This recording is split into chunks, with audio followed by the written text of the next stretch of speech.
Somewhere Better by I_am_Ellie on AO3.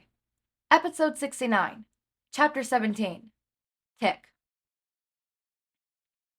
Sometimes Hizashi looked at Shouta and he felt a little high. He wasn't sure what high felt like, having never experienced it himself, but whatever he felt when Shouta was nearby felt like an apt comparison. There were days where he looked at him and he wondered, how? How did he get so lucky? How did he and Shouta just so happen to meet? Just so happen to become friends? Just so happen to get together in the way they'd had? There wasn't anything comparable about them. Whether it be their personalities, quirks, or even backgrounds, yet somehow they had gotten together in the end. Sometimes the very thought made his brain fuzzy with happiness. But there was also other moments. Moments Hisashi didn't care to think about too long. Moments where he himself thought, why was Shouta like this? Why did his brain, his mannerisms, everything about him function the way it did? He loved Shouta. He loved their nephew, because at this point, Hisashi could safely say that Izuku was his as much as he was Shota's. But there were moments, barely there feelings of regret, anger at the unfairness of it all, the unfairness of the world, and the way it had treated Shouta, the way it had never pulled its punches. There were times, though far and few between, when Hisashi was swimming in a world, and stress weighed on his shoulders, burning heavily into his eyes, days where he felt like he was surely drowning, even when there was no water in sight. There were days where he wanted to rant and rave, to cry his eyes out and hide in his room, yell at the people who meant everything to him. Days where he just wanted a break, a release. But he couldn't have it. Not when Shouta had his bad days, and Hisashi had to ignore the drowning feeling and focus on helping Shouta stay afloat. Today was one of those days. He had to work a double patrol, as well as man the radio station and show up for school in the morning. And he was sure that he hadn't slept in at least 24 hours. But it was a Friday. Friday meant paychecks, paying bills, and it meant he didn't have to start stressing with Shouta about making ends meet until next bill date, until least Monday. He was exhausted, and he almost doubted whether or not he would be able to make it past the couch. He was late coming home from work, having to take the train. Nemuri had to stay after school to help some kids with failing grades. And Shouta, what had Shouta been doing? He hadn't been at school. Hisashi knew he had taken the car.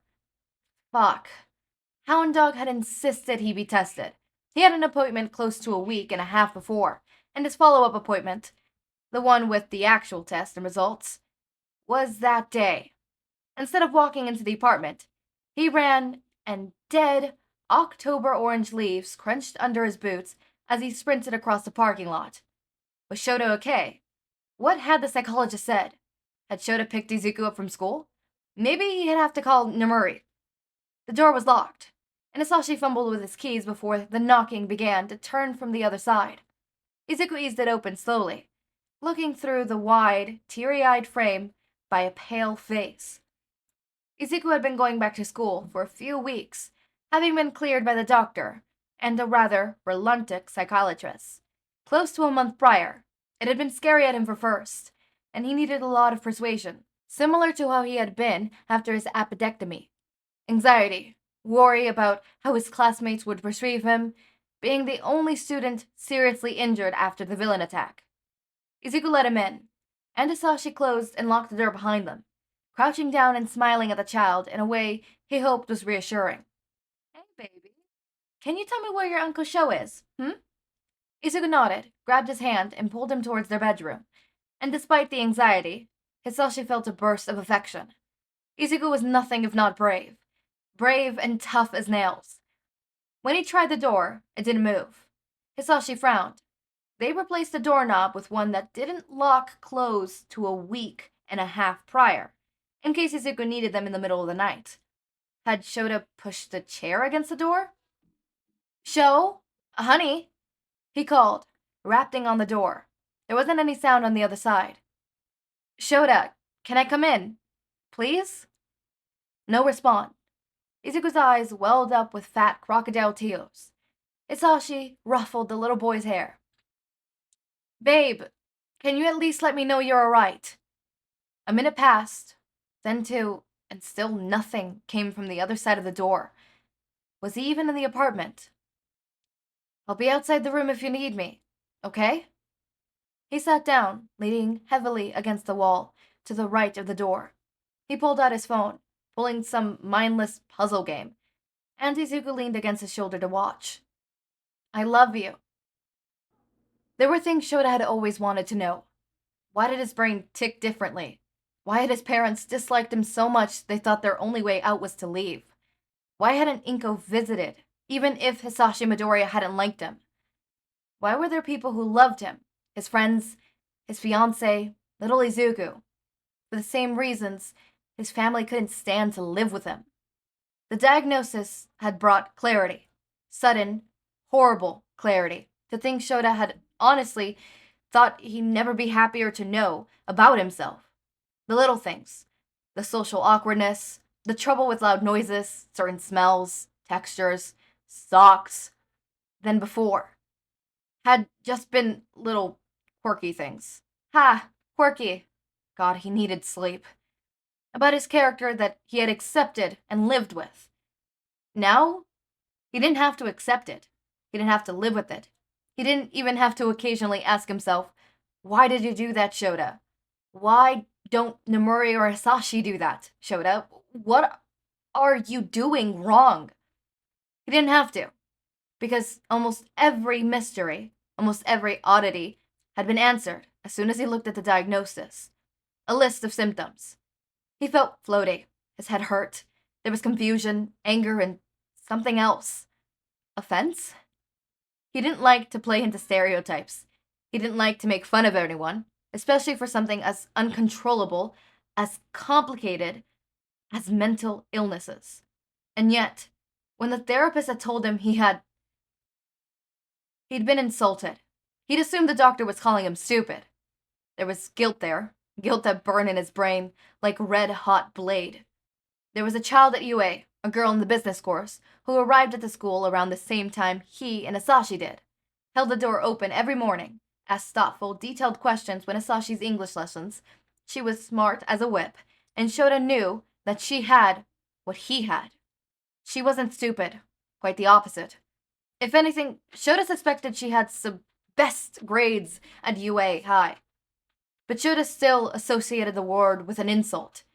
Children in his class at UA, the ones who had pushed him in the hallways and teased him until his head hurt, and sent him home crying every day after school, they used it as an insult.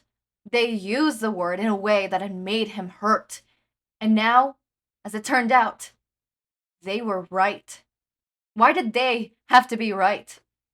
He was sitting in the middle of the floor. His legs were crossed, and he was leaning his elbows heavily against his knees. There was a numbness there, and he thought he was upset. The bed was too soft, the couch too. The floor was better. His mouth was dry. How can I fix it? You can't. He picked Izuku up from school. He remembered, setting him in front of the TV instead of telling him to complete his chores. Fed the cats, told them that he wasn't feeling well, and closed himself off into the room. Dragged the dresser in front of the door and kept it there. Hizashi had knocked on the door 10 times prior. He could hear little beeps and separated notes of music coming from under the door. Probably Hizashi playing on his phone. At least he was occupied. He moved the dresser from in front of the door and leaned his back heavy against it. The beeps from whatever game Hizashi had been playing stopped abruptly, and for once, the entire apartment was quiet. Shouta couldn't even hear the sound of his own breathing. His head fell back against the door with a solid thump, simply because he couldn't have handled the quiet for any moment. On the other side of the door, there was a quick, faint knocking. Thug, thug, thug. Shouta knocked back. Babe, Hizashi called. Can I come in? He thought about it for a moment. Stay in the room where it felt safe, or let Hizashi in and let him try and make it better, or at least not as bad.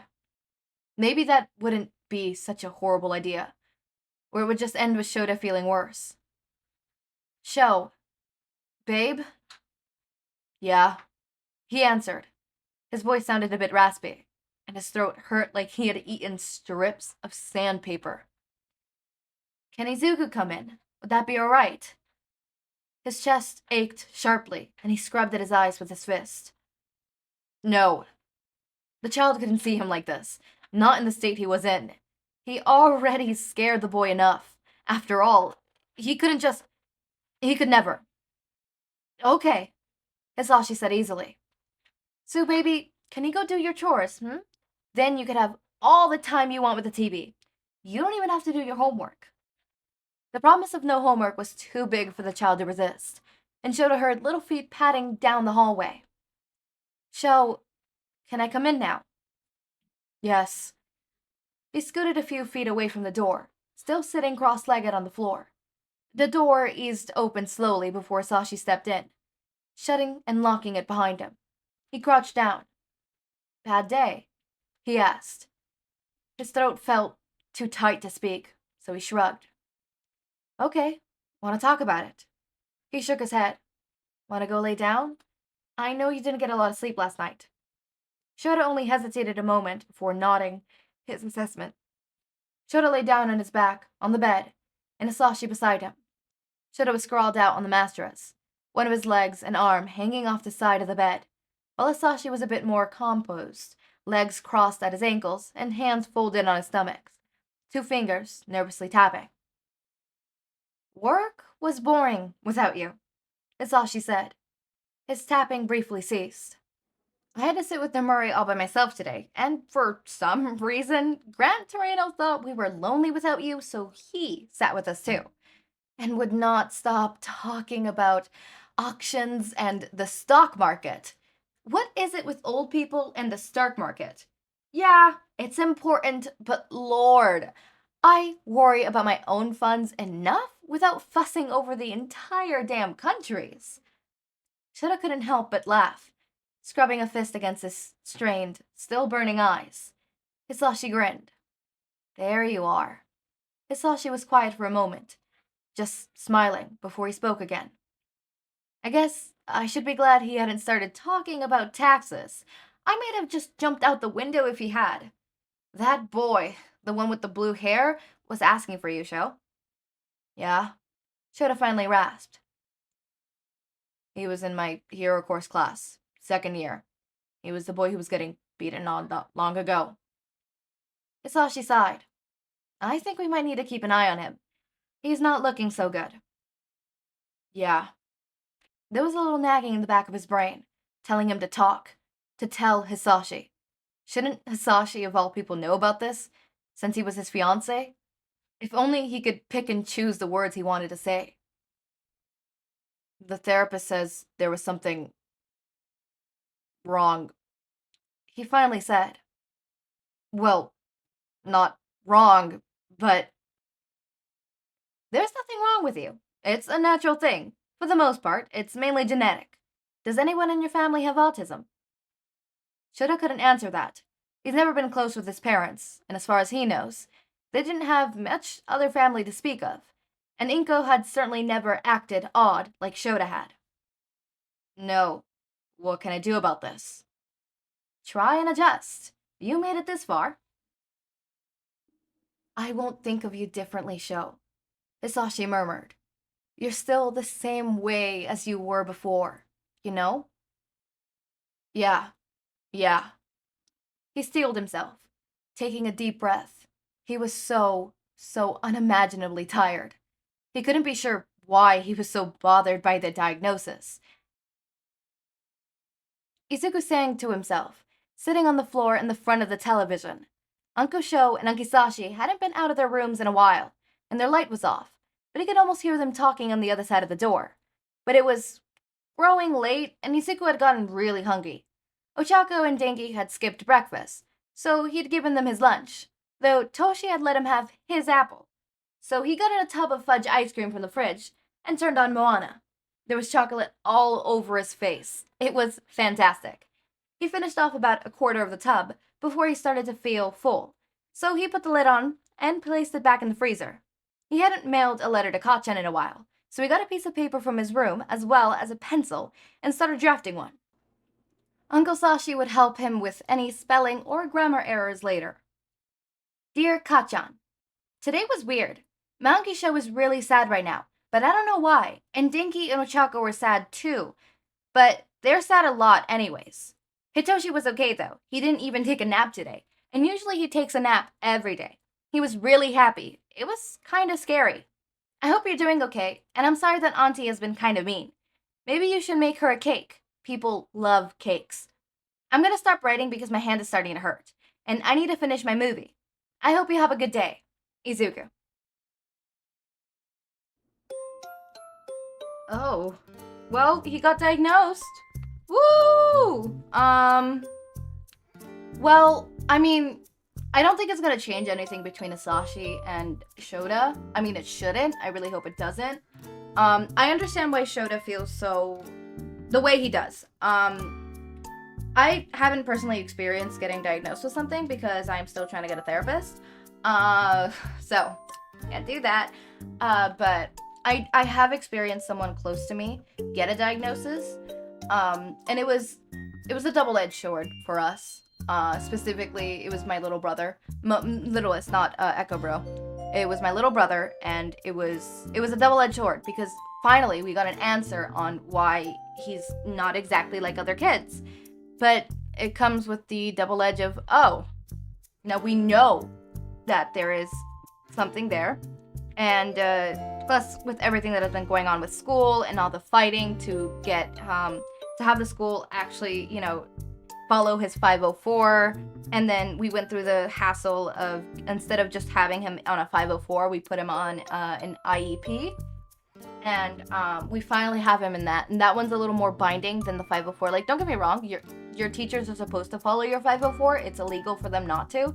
But in an IEP, like, it could get, like, teachers find that one a little more, And the school themselves find that one a little more grounding and stuff. Like, I think with that one, you could actually sue the school with it. Like, if you don't follow it, because it is literally, with the 504, like, I don't think my parents had to sign anything. With the IEP, the school, my parents, and the teachers have to sign a paper acknowledging the fact that, yes, the school has to follow this plan that we have set up, and the parents have agreed to this plan. So it's a little more legally blinding per se, right? Not like the 504 where there's no signatures, there's nothing like that. At least I don't think there was a signature for the 504. But yeah, that's a thing that sometimes it's a double-edged sword. Because yeah, you now know what you have, right? Because you know you had something, but then comes the double-edged sword of, fuck, I know what I have. Not to mention that could complicate things, right? I know there's certain things that not become unavailable to you, but people view you differently. Like, people view you differently. People will view you differently. Like, the second. It's like you view that person differently, right? Even if, as I said before, there should not be a problem, especially with the Racer mic. I really hope there's no problem, because nothing's changed. There's just a label now, right? The person is the same person they were, like, before the diagnosis. Like, nothing has changed. There's just a label, and the person is perceiving the person with the label, and that's what's the problem, the issue.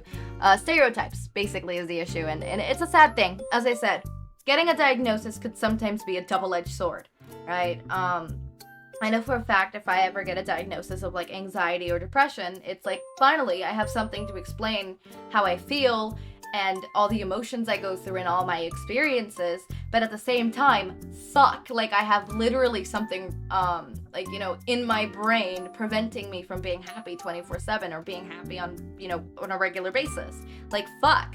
Or, I have literally something making me be so anxious to the point of having panic attacks.